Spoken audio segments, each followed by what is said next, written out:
It is an ambitious goal. The city of Clarksville wants no roadway fatalities or serious injuries by 2050.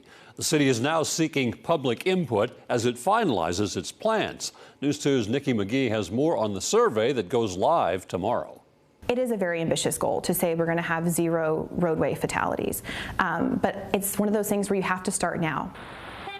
In the past 5 years, Clarksville has averaged 22 fatal and 80 serious injury crashes a year. And although getting that number to zero might sound like a pretty optimistic goal, city leaders want to start working towards it today. One way they're doing that through their Safe Streets for All safety action plan.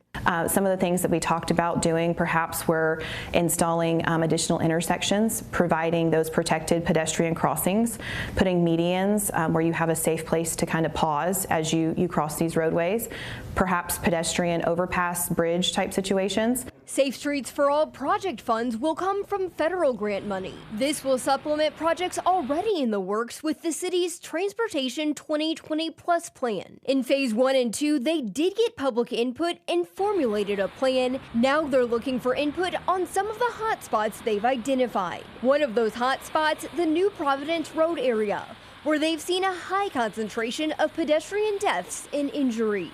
And when we went out for round 2, we wanted to make sure we were boots on the ground and really got input from them because the goal of this entire federal grant is to have zero roadway fatalities. And that includes those who may not have access to technology. So their lives matter, their safety matters, and we want input from them. The city plans to apply for roughly $10 million for the Safe Streets for All program, although they can apply for up to $25 million. All projects from the grant funds must be completed within 5 years. Do I think that next year we're going to have zero roadway fatalities? Unfortunately, maybe not. However, we can make these positive steps and impacts that we can look back in 10 or 20 years, see a downward trend, and say, wow, what did we do? In Clarksville, Nikki McGee, News 2. The federal funds for this project can also be used for enforcement of traffic laws, and that survey will be on the city's website through April the 18th.